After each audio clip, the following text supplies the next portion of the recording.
Rich Rodriguez, from KJ Harris, Big Joe, Kevin Koken, what T.O.R. And man, just keep doing what you're doing because you have a message.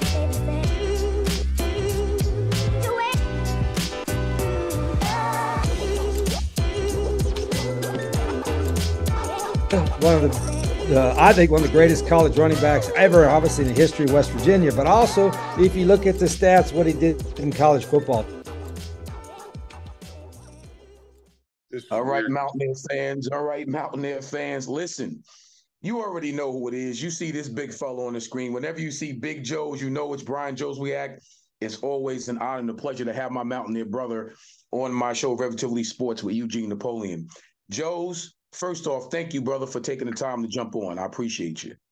Oh, Matt, hey, anything for you, my man. Anything for you. You know I enjoy chatting all about life and such with you, and a little football sprinkled in is always a neat thing. And you know, you're a warrior brother, man. I love you.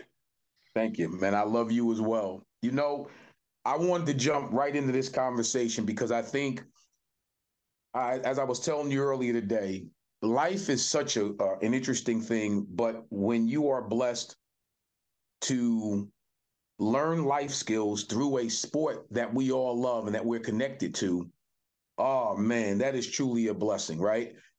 I was thinking back a few days ago. I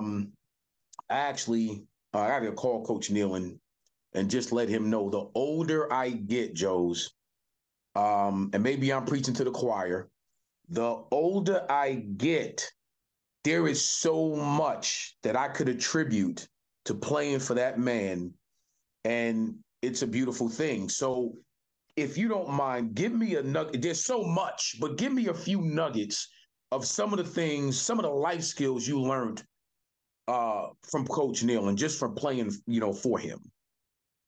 You know, I gotta just kind of reiterate what you just said, Nat, and it's about, here we are, the older we get, if you want to say the wiser, perhaps, but when you go back through and you realize the folks that, reached in and influenced your life in some way, shape, or form, whether it be a teacher or a parent or a coach or a sibling or a friend or what have you. And we find these people crossing our paths, and we were blessed to, step into the path of Don Nehlen and his program. And, a lot of the seeds that he planted, really they didn't blossom until later in life, which I don't think they're supposed to. You plant a seed and you got to nurture it and you got to water it and you got to feed it and you got to grow it. You got to prune it. You got to maybe sometimes transplant it, to get the full fruit of that tree. And, I look back on his influence on so many. And I'll tell you what's beautiful is when you're in a space where Coach Nehlen's at and players show up, like at the golf tournament we do, he comes every summer and you get a group of guys and the guys that played for him show so much love and the bond that we have. You don't see that with anybody else after. Maybe a couple of guys with the Rich era. I'm sure Stu would have had that little group of following, but nobody. Coach Nehlen, man, and it's because of the influence that he had on us. And thank goodness that he had a lot of patience with me and unconditional love with me. Now, the good news is if you cross the line, there was always payment. There was always penalty. I mean, I touched every stadium step in that freaking stadium more than once. All right. So that's the other big piece that there was accountability. And when you didn't get it done, man, or you crossed that line and went in a different direction, he made sure he put you back into that pathway, good stuff, man. We can talk all day. But it's like, we're kind of in the fourth quarter, right. And football so much, you say about life skills, but think about the game itself, that as a football as a microcosm of life, that kickoff, birth, right? And then first quarter is childhood, where you're just coming into the world, you're just figuring things out, you're trying to find out what they're doing, you're getting the jitters out, and then all of a sudden you get into that second quarter, high school, teenager, you're growing up, then you get a little halftime in between who you are and what you're going to be. Right. And then third quarter, you make your adjustments, you learn a little bit, you're an adult, you try to make good decisions, you try to do the right things and make amends and fix what wasn't good early on. And then here we are in the fourth quarter, baby. And eventually the clock runs out. And that's the one thing that Coach Nehlen always told us. And that's the one thing I truly live by in today's moment. And that's, eventually the clock's going to run out. You only get so much time. And if you don't battle till the very end, then you really never truly experience the possibility of what it could be. If you can go and finish, and it ain't over till it's over. I mean, it ain't over till it's over. You're in it. And how you handle the bad stuff that happens, right? You used to tell us 5 plays used to determine an outcome. Well, if you go through life, most of life is, we're just getting through it. But then there's those moments, those critical moments of decision that could potentially just veer the course of your whole existence, man. It's amazing. And that's what a football game is. And how do you respond? It can't be a reaction. It's not a knee-jerk reaction. It's got to be a response, and a response is a calm, cool, collected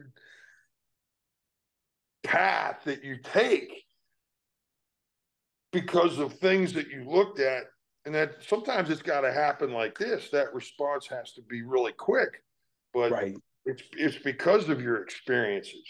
And man, he made us believe in things. He just those are the life skills that we need, because and at the end of the day, think about that football game that we're talking about is a metaphor of life. Who's the head coach of life? Come on. Right? That's right. So at the end of the game, what's the reward, man? What is the true victory? Listen, that's right. You want to live well enough. If you live long enough and you get for me, I always say the blessing is being able to wake up every day and try to fix some mistakes that you made the days prior. That's the blessing, right? And my mother used to always say, just live long enough if you're blessed and you will figure it out.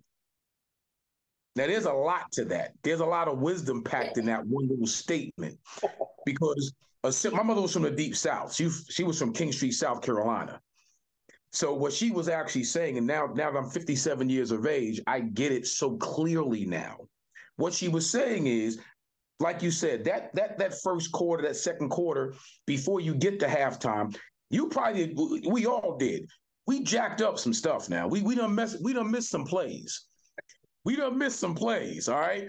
We had some MAs. We had some blown assignments, right? We had some fumbles and interceptions and missed blocks and missed tackles and all of that. But the key is, at halftime, when you go in at halftime and you make the adjustments, those who are really listening and paying attention will make the adjustments, right? Those who don't will come out in the third quarter and still have MAs, missed assignments. Amen. Okay, still ain't over yet, because you still get a chance. If you wake up, you live long enough, as our mom would say, you still get an opportunity to be graced with a good coach that's going to pull you aside and say, look, I need you to do it this way, that way, or whatever.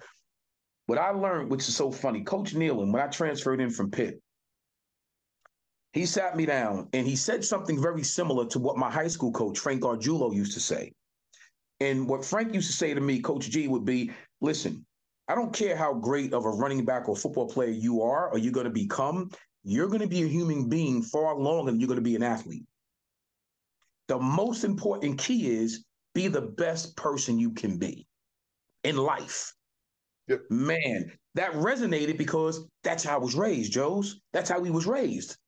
My mother didn't play that nonsense. You're going to treat people with a level of respect, regardless, race, color, and creed, all that nonsense. Throw that out the window. You're going to be respectful to another human being. Man, that was deep for me. So going to transferring to West Virginia and hearing a similar philosophy with Coach Nehlen about life. Yeah. This wasn't about football. He was talking about life. Man, oh my God, Joes, it blew my mind, but it made me understand this is why I went to WVU, to be coached by this man. And like you, my things were different. Like I didn't drink, I didn't smoke, still don't drink to this day. But you get out there, you do boneheaded stuff. I touched those stairs one time because I missed class. And I'll never forget it. Coach Neal said, don't make him run. He wants to run.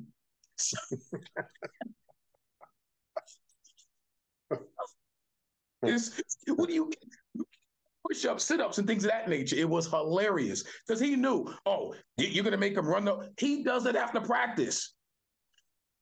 You know what I mean? So, but I did understand the accountability, Joes. Like you said, the accountability of being a good teammate, being a good person. Those things are so important.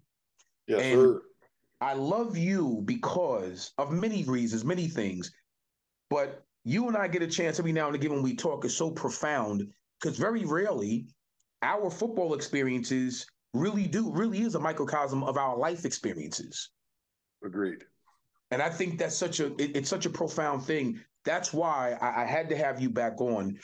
I want to touch on something that's a very sensitive topic for both of us, but we lost our Mountaineer brother. We lost Big Dale Wolfley, and it's a tough conversation, but it's one that when you have a teammate and someone like him who we all love, the beautiful thing is we all can come together and have positive and some really beneficial things to say about our loved one because we love the guy. You know what I mean? And he was a good dude. So if you don't mind, he was a fellow lineman. If you don't mind to say one or two good things about this good Mountaineer, man, I'd appreciate it because I know it's been weighing on me as it has been you and everybody else for a few since his passing, Yeah. Yeah. Wolf will be missed. Wolf was a personality that when you meet the guy from the first moment, you just fell in love with him for whatever reason. And any of us that know Wolf, have a Wolf story. I got thousands of them because I've known the Wolf clan since the '81 when I got to Morgantown and Ronnie showed up, his older brother. And of course, I've known Craig, and I went to their house up in Orchard Park, and met the family back in the day, and been friends for all those many years on many levels. Not as a teammate, we weren't teammates. He showed up in '86 when I had just left, but I was teammates with his brother, and we're all Mountaineer brothers, Mountaineer warriors, and as an offensive line guy, that relationship, and of course, later on, his connection with the golf tournament for Children's Hospital, always had a big heart and always involved in that, helping me get guys back to come play in it and so forth. And, that's a big thing that we're going to lose with Wolf. And when he was in the position of the varsity club director, Nap, one of the things that he was so good at was keeping the connection between the old crew, the old guard, and the new bunch that's there and has come through in the last 15 or 20 years. You and I, we're 40 years out now, man. Yeah. And I was just with some guys not too long ago that were even they're 50 years out. We're the old guys. But Wolf just had that ability to bring everybody to the table, and we're going to miss that with him. And of course, all the things that he's done for Mountaineer football and such. And I'm gonna miss it. I'm gonna miss him coming to the golf tournament and being a part of that every year. And that's a tough one, man. They're all tough. They're all tough. And I'm 60. I just turned 60 in June. So, we're getting older now, and those of us that, have gotten to this point, like I said, we're in the fourth quarter. I figure when you hit 80, man, that's overtime. If you can get to 80 and go beyond that, you're in overtime there, baby. But, right now it's like, we're gonna start losing guys, and we always do, and it strikes home because you share and you shared with Wolf the even more special place, and of course that's the huddle, and actually being in the huddle with someone and being in that battle together is just a really special place. And he was one of those guys that, and I often say, just like I've said to you many times, I would have loved to have blocked for you, as I would have loved to have played offensive tackle next to Wolf as a guard. Yes. That's to me the ultimate respect when we can look at each other and say, I'll get in a pit with you any day of the freaking week, because I know when it hits, I don't have to look to my left or right. I can keep my eyes forward because I know what's happening to the left and my right is as good as what I'm trying to give. And we're all in it together. And I'm going to keep my eyes focused on the prize, and let's push. And that kind of place is cherished. And it's hard because Nat, we could talk about it, but unless you've actually truly experienced it, it's a really tough thing to describe because it's everything. It's a roller coaster of emotion. It's keeping your head in it to where you're focused and you're not, and you only get a split second.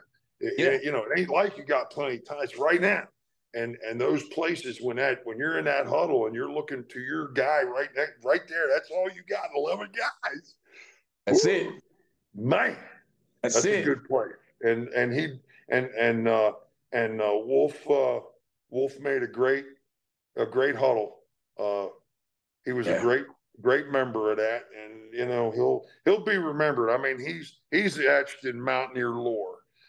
Some of us come and go, but he's one of those ones that everybody will remember forever.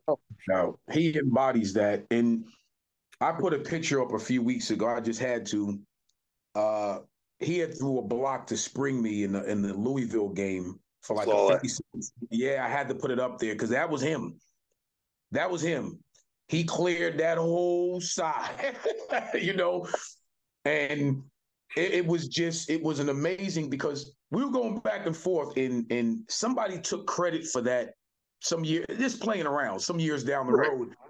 And Wolf made sure, like, oh no, that Nap know who threw that block. And I had to say, oh yeah, no.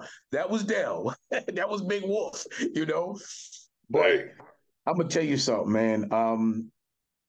It's always good when you can look at your brother and tell him how much you love him, respect him and admire him. And that's why I'm glad to have you on here today, because I want you to know that love you, I respect you, I admire you for everything that you stand for, everything that you stood for, even as a player, but more importantly, the things that you've accomplished off the field means so much more. And I'll tell you why. Once again, it goes back to that old adage. we played this sport for a little bit of time. The rest of our lives, we're building different things for your legacy, right? Your legacy far supersedes how many pancakes you had as an offensive lineman in at the collegiate ranks and at the pro level, because that's legendary stuff, man. The things that you're doing, that's legendary stuff. And I owe you something. I gotta get myself back down there, dude. I gotta come. As I said, the last 2 or 3 years, I'm gonna make it, God willing, my business. I gotta come back to one of the golf tournaments. I can't play now. You know I can't play. I stink. I'm horrible. Hey, there's a half a dozen guys at least that just kibitz, man. It's the camaraderie and the kids and the hospital, what we're doing for for Children's Hospital there in Morgantown. That's hey, just come be part of it, man. That's all. Absolutely. You know that. You know Absolutely. That. Did I tell you my golf story real quick, Joes, before I let you go? This is hilarious. So my senior year, we went out there and we called ourselves, putting around or whatever. And I made the mistake of choking up on a golf club like it's a baseball bat, right? So I went ahead and I'm swinging at this ball as hard as I could. And for some reason, at the last second, as I swung the golf club, I eased up a little bit. The club went further than the ball. And I'm screaming, "Oh my God, look out, look out." I didn't want it to hit somebody in the head. That taught me so much. And they were laughing, man, they clowned me. But the thing was, it's a beautiful game. Golf is a beautiful game. There's a lot of things that happen during, them holes you're shooting, and it's fun because, like you said, it's really not the fact that, because I know I'm horrible at it. It's just the atmosphere and the camaraderie, getting back and doing something really special for the Children's Hospital. That's the key. That's the key. Yeah. Something that, Coach Nehlen, again, we accredit a lot of stuff to him, but, it's all about what happens next. In golf, it's about the next shot. In football, it's about the next play. In life, it's about the next choice or decision. And it has to be, we can study the analytics and we can try to make predictions, but, proof is in the performance, man. It's not in the prediction.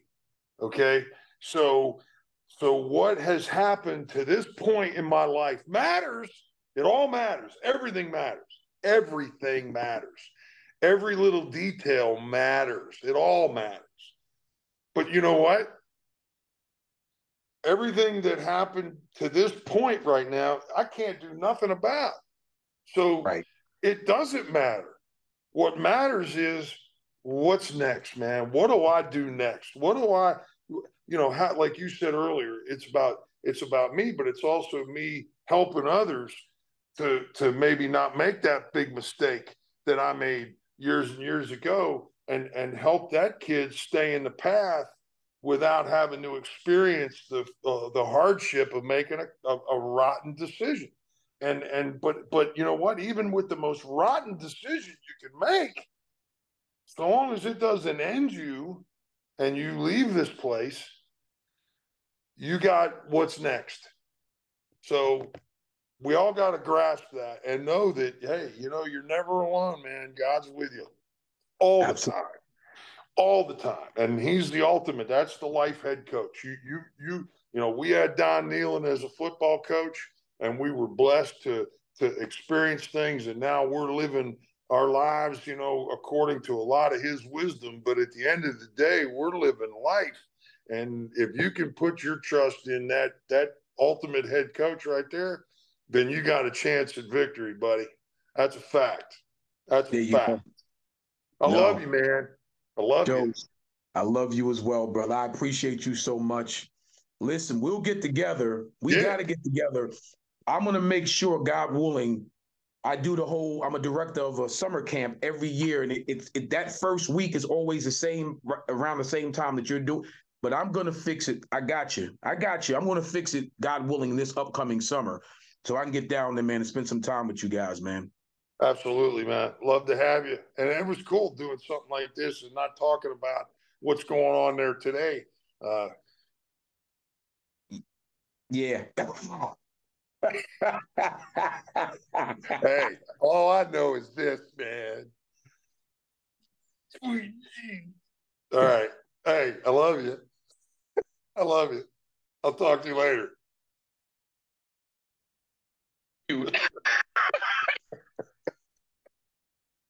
Hey, hey, I'll talk to you, man. I got you. Later, man. All right. Hey, tell your missus I said, hey, give your son my love too, will you? I definitely will. I got you, brother. All Take right. care. Talk to you soon.